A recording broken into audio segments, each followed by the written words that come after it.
น่าจะใช่นะมาสัมผัสเจ้านี่แหละเฮ็ดอีหยังเพื่อว่าเสียเพื่อนนี่แหละ เนี่ยคือว่าเฮ็ดเถื่อนเลยเป็นอีสังเลย เพื่อมีอะไรนี่ ฮะ มีอะไรนี่ มีอะไรนี้อะไรนี้แหละ มันปะเขาอยู่ลูกสามคน หมออยู่กับลูก2 คนลูกนี่ป้าให้เจ้าบ่นี่ โดยก็มันป้าดอกมันจะได้ทะเลหากเขา มาให้ มัน บ่ นะ เป็นหยังเลย มาแล้วลูกเขา อยู่กับลูก2 คนเฮ้ยว่า โดยเกิดมันก็บ่ให้นั่งเกิด ก็คือว่าให้อีก โดยยืดเอาเบิร์ ปลาจังแม่นโพดผู้เนาะท้องตัวเองอืม คุณแรกสื่อเขา บ่ฮู้ว่าเพิ่นสิยึดเนาะ โดย อ๋อเนาะ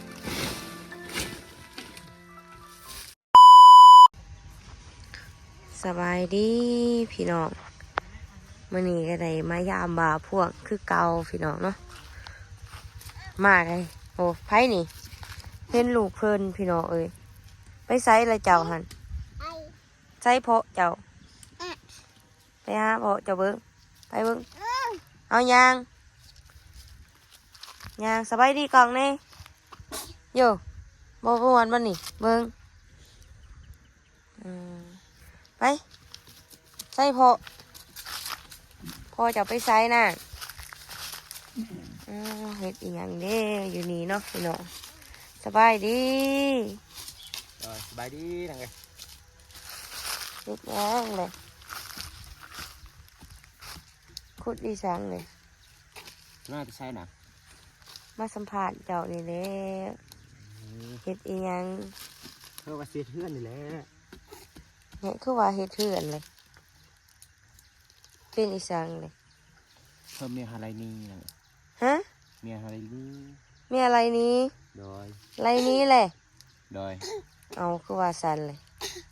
พิดกันยังอีกเลยโอ้คือว่าอะไรนี้เลยพี่น้องอยู่กันอยู่น้ำกันมาทันดุนซ้ำสิมาอะไรพัวนี้เป็นจังใด จักนะ อืม ดิทอสูบยา สูบยา โดย อ๋อสูบยาบ่จำว่าเมียทีมนี่บ่ โดย อืม เมียบ่มาเขาสูบยานั่นไง ซ้ำสูบยาเมียกับทีม โดย คือสิมาใจฟูใจดำแท้เมียเจ้านี่ ถูกจักแล้วมันว่าบ่มักคนสูบยามันว่า ในไรบอกกันเลย โดยจักแล้วมันน่า ไปใช้อะไรเมีย เพิ่นบ่เห็นมันช่องเสมอเลย นี่แหละบอก โดย มาเถื่อนเลยก็ว่ามาปลูกเขื่อนใหม่เลยนี่ ก็สิมาเดือนแน่อยู่กับลูกเขา2 คน ปลูกได้ไซเสาเขื่อนนะ เพิ่นนี่แหละนั่นเอ้ย ฮะ นี่แหละ เสาเขื่อนมันนี่ โดย คือว่าไปหาเหลื่อยใหม่ดีๆเลย เพิ่นมีนา เขามีเงิน โดย มีเงินซื้อไม่บ่หาไปในนี่บ่นี่ โดยหาตัดไม้ตัดตอ นอนได้ไรเลยสิเฮ็ดเลยบ่นี่ เฮ็ดเลยแล้วนั่นเอ้ย อ่า เพิ่นปิดกันคืนนี้นั่นเอ้ย พิดกันคืนนี้ โดย พิดกันคืนนี้เขาว่าเมียไป2-3 มื้อเลย จักนะบ่เห็นมัน อืม มันปะเขาอยู่กับลูก2 คน หมออยู่กับลูก2 คนลูกนี่ป้าให้เจ้าบ่นี่ โดยก็มันป้าดอกมันจะได้ทะเลหากเขา มาให้ ให้มัน บ่ นะ เป็นหยังเลย มาแล้วลูกเขา สีเธอเลี้ยงเองบ่ โดยก็อยู่กับลูก2 คนนี่แหละ สิอยู่นั่นได้แต่บ่มีผ้าห่มเขาให้อีสังเดน่ะ เฮ้อผมกับหายเฮา อืมให้สาดอันหนึงขาดๆนี่ โดยชาติอันนึงนี้เอา เออ ชาพระบัตรนี่แหละหัตถกลาง ใส่นี่บ่ โดย อ๋อพี่น้องเอ้ยมาพวกปลากับเมียเลย โดย อยู่กับลูก2 คนเพิ่นว่า โดยเกิดมันกับให้นั่งเกิด ก็เขาว่าให้อีก โดยยืดเอาเบิร์ด ปลาจังแม่นโพดผู้เนาะ โดย อยู่จักได้ล่ะบัดนี้เอ้า เพิ่มจักแล้วหนังอยู่ไปในนี่แหละ ใต้ต้นเลยวันนี้เนาะ สามหาเงินหาคำใดเสียเทียนใหม่ เฮือนใหม่ ดอย เงินข้ามเขาหายเบงอยู่บ่ ดอยเพิ่มไปได้นะทำก็ไปได้ เมียใหม่จะมีบ่ป่าฮะ ดอยจะไม่ห้ามได้นะ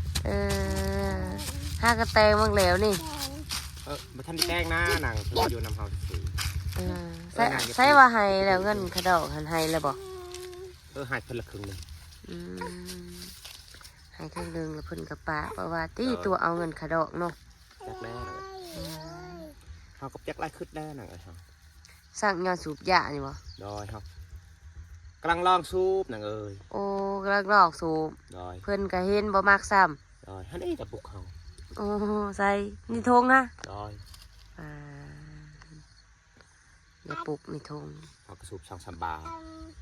นี่ก็ยังสูบบ่ เขาก็ยังซูบให้แล้วเขามันขายให้เพื่อนเขา เจ้าก็ทิมบ่ได้ว่าอย่าสูบ เขาชิมไม่ได้ดอกเขา เถื่อนเนาะ ดอย สิได้ไดเอ้าเฮ็ดเบิ่งโอ้เมียกับปะเลยพี่น้องเอ้ยตุ่นเนาะ ดีหน้าแกะ อยู่กับลูกเพิ่นว่าเอาลูกมาเลี้ยงนํบ่อยากให้เมีย นั่ง พอเลี้ยงเองบ่ มานั่งนี่ก่อนไอ้ลูกเขา ลูกติดพ่อ ดอย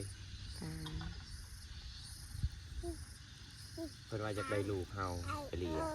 เขาบ้าหัก บ่ให้เนาะ ดอย พอเลี้ยงเองเนาะ ดอย โอ้สินอนเนาะได้เลยมื้อแรกนี่นะ ไปจักแรกเลย เบิ่งติสาดขาดพี่น้องเกือบส่งกับบะมี่เนอะ เกือบสุเอานุ่งแพร่เนาะ ดอย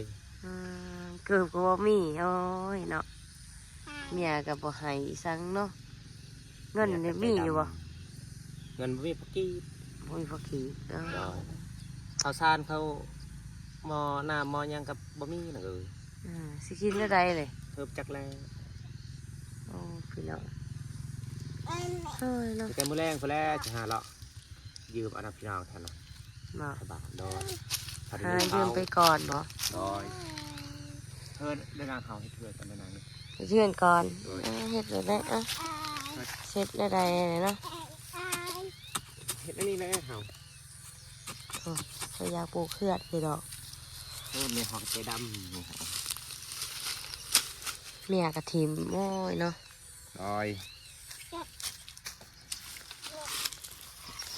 อยู่กับลูก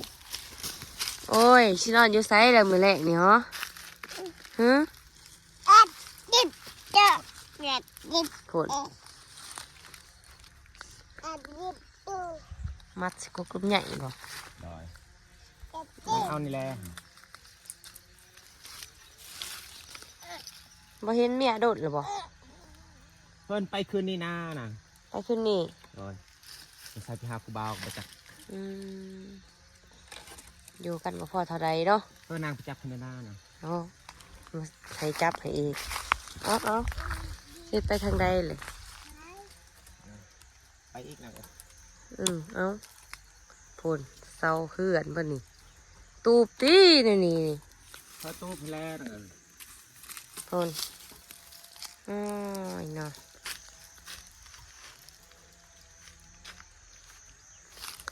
จับซอยโพเจ้า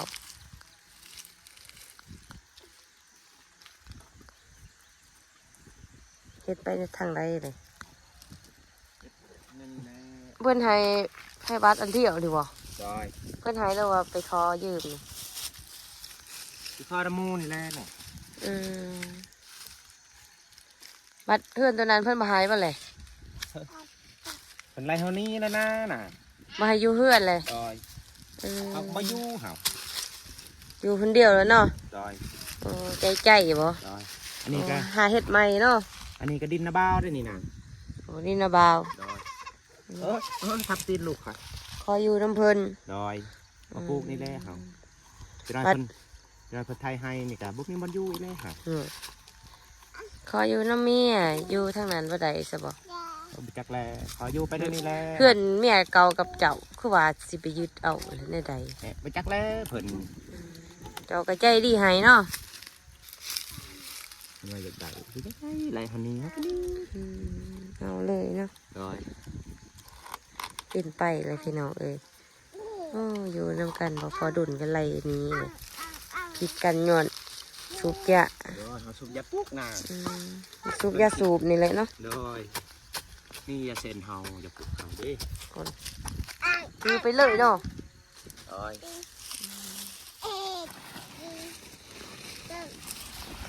ให้ซาดกระซาดขาดให้ซาดอันเดียวนี่เนาะ โดย ให้บัตรก็ยืมหมู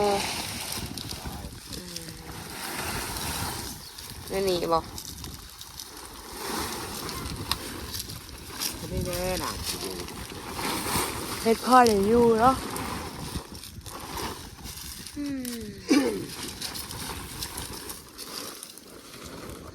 เกือบก็บอกให้พัวอีกเนาะ เขายึดเอาเบิด จังเมนเนาะ โดย ส่งก็บอกให้ ส่งก็มาให้ตะแพร่ พาให้ก็ให้แต่เพ่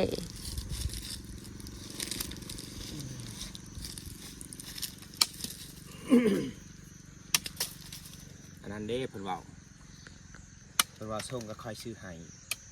ก็ค่อยซื้อให้ยึดเบิด เนี่ยเพิ่นซื้อให้แล้วเป็นของเพิ่นบ่ โดย ยินเอาเบิด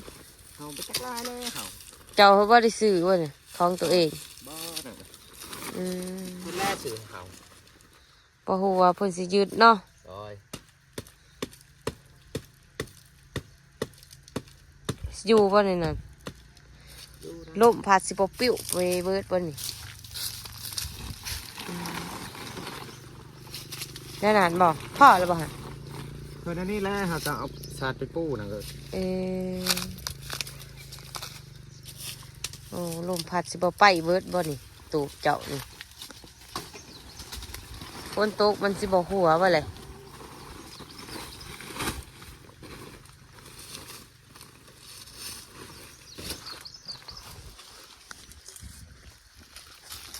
เรื่องเพาะจะบ่อ๋อเนาะเด้อแล้วบ่ฮะ เขาแรกนะเลย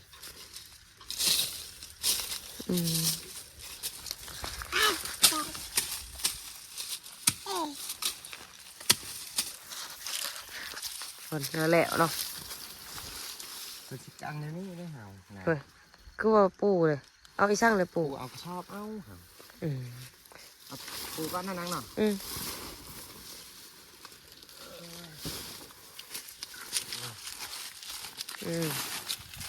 อืมดูไปเดี๋ยวนี้เนาะ โดย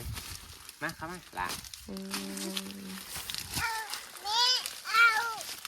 เออ กินหอดแม่หันว่าโอ้เอิญห้าแม่อยากกินข้าว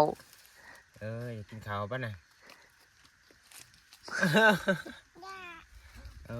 ลูกใครอยากกินข้าวทุกคนเลย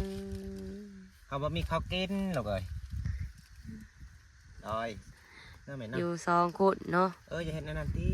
จะน้อยกับพี่สกินอีสังเลยมีอยู่ว่าเขากิน จะได้สิพาลูกเขาไปขอเขา ก็เขา โดย กินน้ำพี่น้อง โดย อืม ขอเข้านี่แหละเขา สิบนหนาวว่ามันแรงนี่ เพื่อดาวก็นอนเลยแล้วนั่นก็ อืมพี่เราเลย ไปเปิดกัน แต่อีตุนเนาะ โดย อยู่ไปแล้วขออยู่เมียก็บอกให้อยู่โอ้ย จะน้อยให้สิไปหาแนวหนึ่งเขาหนึ่งน้ำแล้ว นึงเขานึงน้ โดย ำอยู่อีหลีบ่นี่ โดยอีแล้วนั่นก็ ว่าดิตัว บ้าน่ะอันเขานอนก็นอนในนี่แล้วแหละนั่นก็นอนอันนี้นอนเขาอันนี้อย่านอน บ่ โดย บัดลูกดิลูกสิบ่หนาวบ่เลย เพื่อนเอากระเพาะกอดนี่แหละ นอน ขนอเอ้ย แล้วนะ นี่เนาะขนาดแหลกแล้วยังสับหนีปุ่นหลักเขื่อนปุ่น โดย เบิ่งที่ปวกก็กินจนเบิดแหละ โดย ดีจะมีโฮมน้ำใหญ่เนาะ โ ขึ้นบ่อนี่โอ้อยู่บ่ได้เลยสิหอน หืมช้างเลยไปซ้ายฮะ เคยจะหาเมียนบอลสิอยู่แล้วเนาะสิเป็น วัดนี่แหละนะ ก่อนเอาไว้เฮ็ดบอลหนึ่งเขาบ่ ได้ อืม